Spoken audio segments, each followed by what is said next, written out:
Let's watch Second Thoughts, Why Liberalism Won't Solve Anything video. You feel, however, that we're making progress in this country and worldwide? No. I will never say that progress is being made. If you stick a knife in my back 9 inches and pull it out 6 inches, there's no progress. You pull it all the way out, that's not progress. The progress is healing the wound that's below. That's one of my favorite quotes by and they haven't X. even begun to pull a knife out, much less try and heal the wound. I gotta pee. I'll be back. They won't even admit the knife is there. Hello, Internet types. On this episode of Old Man Yells at Cloud, we're complaining about the politics of lesser evil, or harm reduction discourse.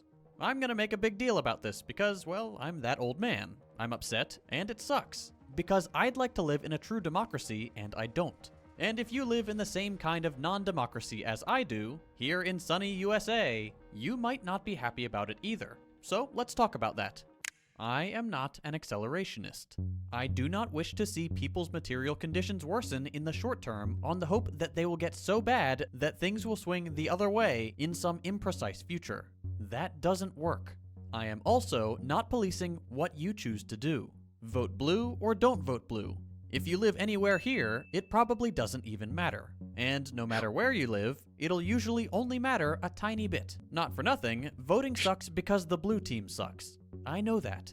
I know, as you can see from this video about the ratchet effect I made a couple months ago, that voting for the lesser evil doesn't do anything for progress, and that our politics move further right over time thanks to the increasing power of corporate interest since the takeover of neoliberalism in the 80s. That sucks too. I also know that letting presidents go from far-right, fascist, proto-fascist, whatever, to the same guy but worse 4 years later, and at whatever pace they dictate, is bad too. Worse even. I am well aware of all that. I'm not gonna try to deny any of these claims in this video. Stopping some form of far-right politics with regular right-wing politics doesn't make anybody happy except those on the right. But just because I know that fact doesn't mean I won't do it when I think there's an option. But I hate that I have to say this, and I hate that even though I despise this guy and his buddies, I just spent like 45 seconds sort of defending him and probably making you upset in the process. I want to do not that.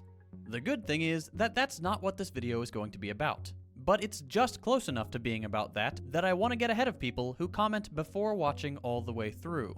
This week, we're looking at the discourse of lesser evils. Because even if, at the very least, part of the lesser evil political strategy does stave off some of the most evil politics the previous 4 years have cooked up, another part of that discourse is weaponized to narrow down politics to what you do at the ballot box and nothing else. And that's a big problem worth making a video about. Because if you're just a normal person who considers themselves a liberal, and you've used this sort of rhetoric before, I truly, genuinely believe you have good intentions. First, we should go over how much the lesser evil stuff works out to be in the end by giving a little account of the Biden presidency so far. Consider this when you spend so much effort on the presidential election. Because despite Biden running on, quote, the most progressive democratic agenda America has ever seen, his policies amount to little more than taking one step forward after the Trump presidency took 2 steps back. On the plus side, Biden has canceled plans for the Keystone Pipeline, has reversed Trump-era policies on methane emissions, has overturned the Muslim ban, freed up resources to deal with the 2017 hurricane that hit Puerto Rico, passed a child tax credit to reduce child poverty, extended the pause on student loan repayment, and resumed a pause on federal executions. Those are the handful of things that Biden has done that most on the left consider fine-ish. Not progress, just I can't believe it got to this point in the first place kind of policy. We're Mac Attack. We're Brandon fans here on this broadcast when it comes to his Afghanistan pullout, okay? Sure, could have been done better, but, you know, leaders sometimes demonstrate moral courage at the face of adversity from the entirety of mainstream media and critics all around. And the Mac Attack did it, Jack. He fucking did it, and he did it right, and he did it good. Pulling the knife back out a couple inches, but leaving it in there to be sure. Because you can't just take out the knife. Where else would the knife go? Away? Wait, the knife could go away? Sorry, I'm getting distracted. The rest of Biden's good-ish policies, well, frankly, there isn't much of a rest to talk about. It's mostly bad stuff. But I know what you're thinking. Surely it can't be so much bad stuff that I can't say it all in a single breath. Well, why don't we find out? Since becoming president, Biden has continued the trend of border detainment and reinforcement between the US and Mexico that has been snowballing from cabinet to cabinet for at least 4 presidents, has deported more people under Title 42 than Trump while defending his administration's use of that right in the courts, True. has continued using drone strikes, which, though fewer in number, have still killed civilians, despite the US not being formally at war with any country, and, also it being a war crime and all. He's called for increasing police budgets and police departments' access to military equipment. All true facts has stated. continued escalating tensions between the US and China, Russia, Venezuela, and Cuba, sanctioned Afghanistan, starving their people in the process, has endorsed the Israeli apartheid government and its inhumane and relentless aggression against and occupation of Palestine, has continued supplying the Saudis with arms used in Yemen, one of, if not the greatest humanitarian crisis in our lifetime. He's increased the military budget, tried abusing executive powers and seizing reporters' records before backing down once his plan was exposed. He's pursued the prosecution of WikiLeaks founder Julian Assange, increased the power of the surveillance state in a set of domestic anti-terrorism policies, staffed his cabinet with executives from... Damn, bro, when you stack it up like that, it feels like maybe we should be the ones who are being fucking sanctioned. That's crazy. I just, as well as Russia, Just saying, just a thought. Wall Street and the pharmaceutical, weapons, and fossil fuel industries channeled COVID test availability through insurance reimbursement as opposed to free testing, vastly reducing the actual amount of testing that could have given us a more accurate idea of the state of the pandemic, inconveniencing everyone in the process, ignoring the uninsured and the poor completely, and empowering insurance companies to turn a profit. He has taken a passive role in intellectual property waivers for vaccines after declaring that to be one of his administration's key goals. That's true, by the way. That is actually something that he claimed he was going to do, something that the World Health Organization is supposedly doing in India right now. They're like still working on sending resources and setting up facilities to train people in India so they can deploy vaccines at a lower cost that they create themselves. Part of it also isn't on Brandon, though. Also, this is late as fuck already. This part I will abso-fucking-lutely yell, not at the World Health Organization, not at Brandon, but at fucking Pfizer and Moderna, who have repeatedly refused to cooperate with the World Health Organization. They have repeatedly refused to work with the World Health Organization and open up their patents on allowing these facilities to like learn more about and be able to effectively and quickly and swiftly be able to come up with a solution, like a vaccine on their own. Part of the reason is because the mRNA research is heavily protected IP, partially because the technology around mRNA is currently being worked on to defeat... Dude, I said World Trade Organization wrongly and corrected myself like 3.5 minutes ago, and there's still fucking broken-brained mobile motherfuckers in the chat going, World Trade? You said, streamer said something wrong, dude. Shut the fuck up, okay? Goddamn, bro. Like, immediately corrected myself. Stopped, immediately corrected myself 3 minutes ago. We've moved on to like 8 other paragraphs since then, and there's still people in like with like brain lag in the chat. Anyway, you fucking owned me, okay? I misspoke. I made a mistake. Okay, where was I?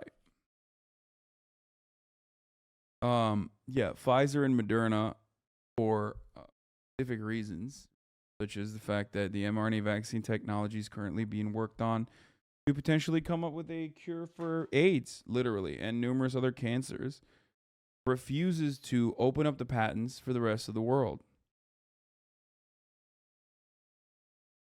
They don't want to allow other people to gain access to that technology. Specifically so we could protect the economic interests of American manufacturers, and therefore slowing down the resolution of the pandemic and allowing human casualties and serious infections to continue at their present rate, and also increasing the chance of new variants. He's quietly stripped away protections from endangered species, approved a record number of oil drilling permits, upheld the construction of the Line 3 pipeline, and of course is constantly pressing for compromise with Republicans to thin out ambitious proposals and whining on the sidelines when Manchin or Sinema block a vote instead of using his role as president of the country to apply maximum pressure on their vote. Whew, one breath. See, I told you it wasn't that bad. I definitely didn't edit out all the dozens of breaths I had to take to get through that massive list. And that's just what's happened while he's been president. The pre-campaign dissections on Biden's decades-long bad record with civil rights, imprisonment, social welfare, sexual assault, war, segregation, and everything else aren't even mentioned here. What a good guy. The point is that when we say the lesser of two evils, we are still contending with this much evil, and it's important to know that. As always, sources for this video are in the description. Feel free to fact-check any of these claims. Now, faced with this kind of depressing account, you might want to find comfort in local elections, where it feels like your vote actually counts for something and your values of equality, justice, and the basic safety and decent life of all people are guaranteed. But there too, in states and cities where Democrats act as a one-party state, their political decisions continue to hurt everyday people in the same way they do at the national level. Like a newly renovated wall in an elevator shaft, you're getting screwed at every level. From an advanced militarized police state in New York City, to a regressive local and state tax rate in deep blue Washington, where the poorest 20% pay over 5 times more in taxes relative to the top 1%, the Democratic record doesn't improve simply by lowering the scale to local politics. It's also, of course, in blue states where affordable housing is hardest to find. Education is most sharply divided between the rich and the poor, and inequality is rising fastest, to name just a few issues. After hearing all this, you might hear a voice in your head telling you that this is still the party of lesser evil, and most of the time, you're probably right. All of this could have just as easily happened under the previous guy. Not to mention the staffing of courts by far-right judges, the relatively greater number of bombs dropped, the total and unabashed environmental deregulation, the bolstering of fascist networks and far-right militias, and that list goes on too. But it still remains the case that defending a party that so easily casts you and the people you care for aside does not win you anything. If they cannot care about you this much, why care so much about them? Much more beneficial to the realization of your values and the way you want to see the world work is to spend maybe 2% of your time on pushing these institutions to the extent they will allow it, voting for whoever does the least harm in the short term, and the rest of the energy you set aside for politics, the 98% remaining, into bettering the world directly. Spend 15 minutes every 4 years slipping the paper into the box or pushing a touchscreen, and then spend the massive amount of time in between doing stuff that matters. Half of this country doesn't vote, and you've never seen that convince a Democrat to move left. So work outside elections. If it's mutual aid, it's mutual aid. If it's learning more about how to organize, what different political theories offer, general education about the plight and suffering caused.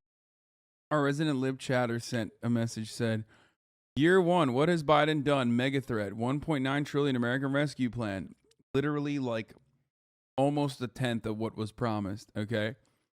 1,400 stimulus checks for adults, children, and adult dependents. Supposed to be 2,000, but it's 1,400. Still less than Donald Trump. Remember that. Americans will remember. Doesn't matter if you remember it or not. 1 year child credit expansion. Literally a Mitt Romney policy that was even harder than that. A Mitt Romney policy was more extensive than this. Okay, this is the only thing we've been able to get done. Removed income requirements, made it fully refundable. 1 year EITC expansion. 350 billion state and local aid. 130 billion for schools and safe reopening. 40 billion for higher ed, half of which must go to student aid. Extended 300 supplemental UI through September 2021. Already passed through. We're done. A lot of states were, pushing against it regardless. Made $10,200 in UI from 2020 tax-free. That was good. A lot of this stuff is good in this mega thread. We never say that it's, they're not doing that. But you can write something similar to this about even Donald Trump. You know that, right?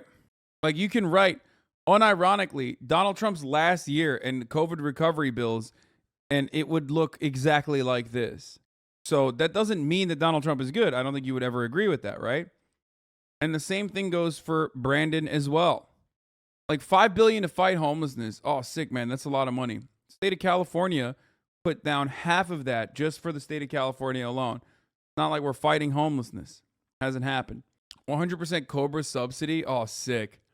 God, the mind of a liberal is so rotten. Oh, it's great, dude. They're subsidizing Cobra. For those of you who don't know what that is, it's basically an allowance for you to be able to, like, for the government. It's a bribe that the government pays to the insurance corporations, to the insurance industry, so that insurance will allow you to, if you get fired for up to 36 months, pay the entirety of your premiums while still maintaining your fucking workplace health care, despite not being a part of your workforce anymore. It's a way to fucking stop gaps in coverage. As in, oh, you're fired now, but your insurance bill is still going to be like fucking quadruple the cost that you now have to pay. Oh, also, you don't have a salary. That's the American solution. That is the American solution to the healthcare problem, because our healthcare is literally fucking tied to our employment here. Sick. Every single piece of this is like temporary or expired, by the way, so far. So that too. Like, we live in such a dog shit country that insurers covering PrEP and HIV prevention drug, including all clinical visits related to it, is seen as like a big policy dub. New year-round special enrollment period for low-income enrollees, restored navigator program to assist ACA sign-up. It's like patchwork solutions to already fundamentally flawed a free market. It is for a gay man like me. Dude, okay. Like, who cares?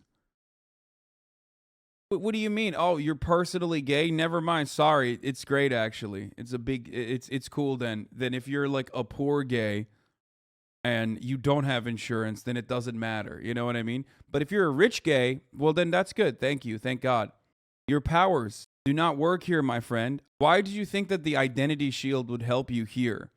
I am a foe of the LGBT community. I'm an LGBTQ plus AI foe, dog. What? It's a joke, chatter.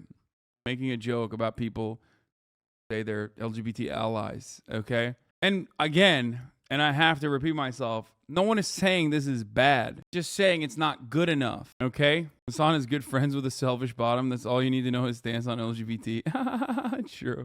Eliminated all Medicaid work requirements, permanently removed restriction on access to abortion pills by mail, signed the Accelerating Access to Critical Therapies, ALS Act to fund, rescinded Mexico City policy global gag rule, which barred international nonprofits from receiving U.S. funding if they provided abortion counseling. Like, sick. But also, none of this, you have not countered a single one of the things that Biden did still continue or didn't do that is profoundly harmful when the Trump administration was doing it, but all of a sudden is not something to even think about or consider when the Biden admin is continuing it.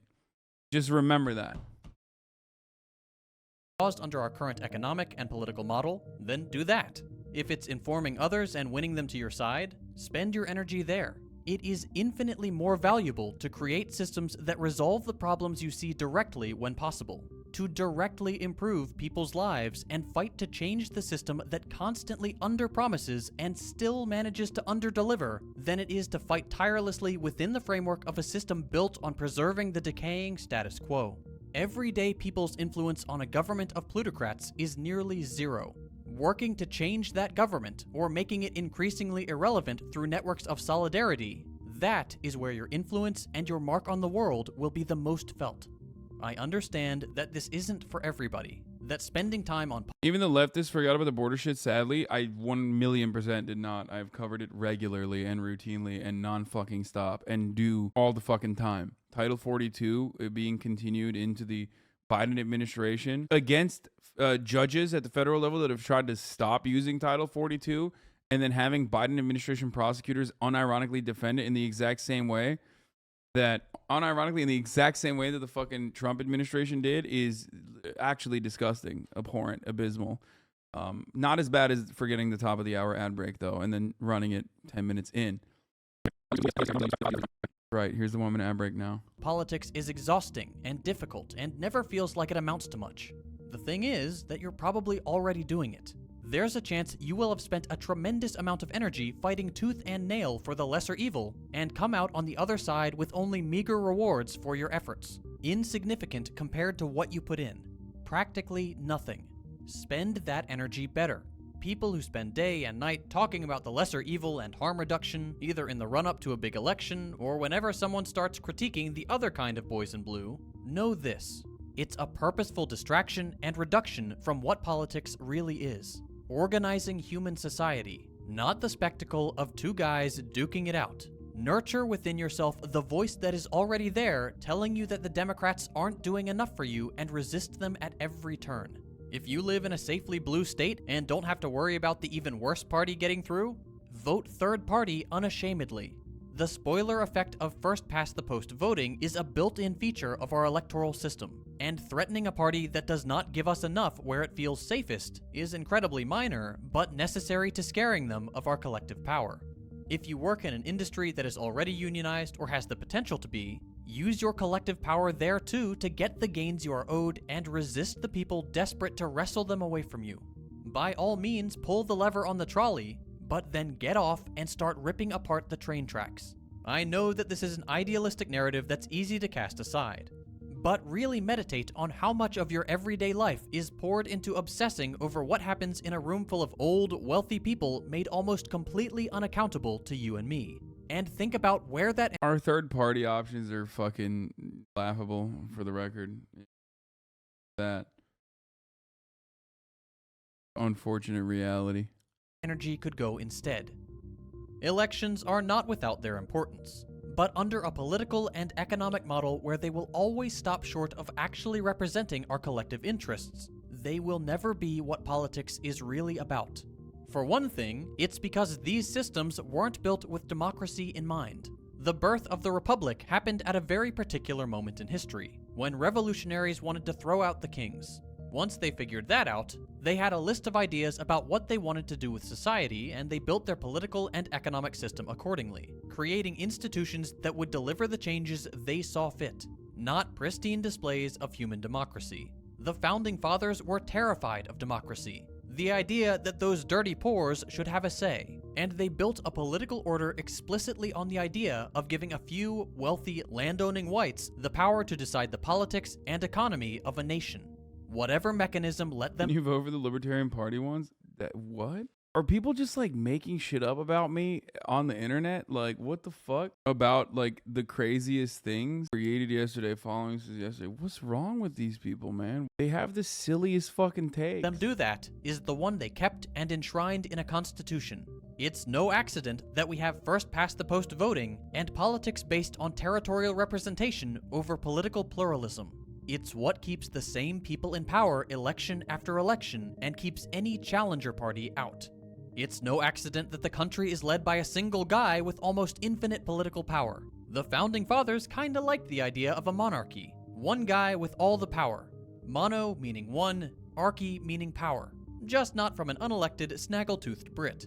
It is no accident that the only real way to gain political power in this country is by cozying up to corporations and the wealthy, to be in the good books of the media institutions that reach into every American household.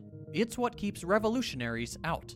The point is, even if we all have the right to vote today, well, you know, except if you're under 18, a felon, not a citizen, forced to work that day, don't have the kind of ID that is now the right kind all of a sudden, you've been purged off a voter roll, have a disability that makes it impossible or nearly so to get to the polls, or generally speaking are part of some racial group your politician doesn't like. Just forget all that for a second. Even if we, quote, all have the right to vote today, we are still doing so within the bounds of institutions that are built around preserving a very specific status quo and the power of a wealthy few. People complain that Congress doesn't do anything because, well, yeah, that's the point. Under a political system like this one, and an economic model that allows a few people to exploit it to its limit, your values of egalitarianism, of justice, of guaranteeing people a decent life are just not going to be realized. And certainly never to the extent that you think is morally correct. You're a good person. You want the best for yourself, for your family, for your friends, and for the rest of the regular, decent people in this country and around the world. The kinds of things we all want for our fellow human beings aren't going to happen as long as someone can go digging for power in deeper pockets. And as long as the capitalist, neoliberal status quo remains in place, there will always be deeper pockets than yours and mine. I realized that for some of my audience, After all these years in videos like these, are you trying to tell your viewers low-key they should video game the system they live in? What? this video may have come across as fairly accusatory. I definitely don't intend to attack anyone's beliefs, but it is important that we all get on the same page about just how ineffective liberalism really is. Changing your perspective isn't something any of us can do overnight. It takes dedication, hard work, and deconstructing some of the erroneous beliefs we hold. To make that easier for people, I try my best. Just nihilism. Like, I know the Dems suck, but it's better, and making things better for people, even if it's not enough, is not good. Dude, there's a difference, okay? You are dying with a death by 1,000 cuts rather than a fucking swift swing to the neck, okay? That's the problem. But in your position in society, you probably are relatively better off than the average citizen. And by the way, you could absolutely argue that I have had a similar affluent beginning, which is true. I did. So and I suspect you most likely live in like a nice city or something like that. Have a decent job, probably have decent family connections. But I do not let that affluent beginning cloud my perspective like you do. Okay? Yeah, things are good for you, and it's going to be marginally better for you probably. Okay? And there's always, the inverse of that is also true. There's always going to be people that are suffering significantly worse, no matter what. But that doesn't change the reality that we should make it a lot better. We should at least hold politicians accountable to, follow on the promises they make for us and constantly not, resort back to the whole, well, it's fine because the other side is so much worse. The alternative is so much worse. As things get worse and worse overall, year over year over year. That's why the Russia stuff is important, because like a lot of Americans are angered by the actions of Russia, unjustifiable actions of Russia, right? You're mad, but you don't recognize that we do similar things. You don't recognize that we are a country run by oligarchs. You know? Best to learn and understand as much as I can so that I can share it with others. And one way I like to do that is by listening to audiobooks. All agitation goes towards other countries instead of our ruling class. But that's deliberate. All agitation also goes towards our fellow citizens as well on issues that we normally do not even disagree on. Party lines are drawn on arbitrary things that the majority of Americans would normally care about, but the active 30% actually have an opinion on, you know what I mean? Where they're just like, I fucking hate this. And yes, I'm talking about wedge issues once again. Every fucking goddamn day on this broadcast, I gotta bring up wedge issues, you know what I'm saying? Hey, if you like this video, please subscribe and hit that bell so you don't miss out on any future videos.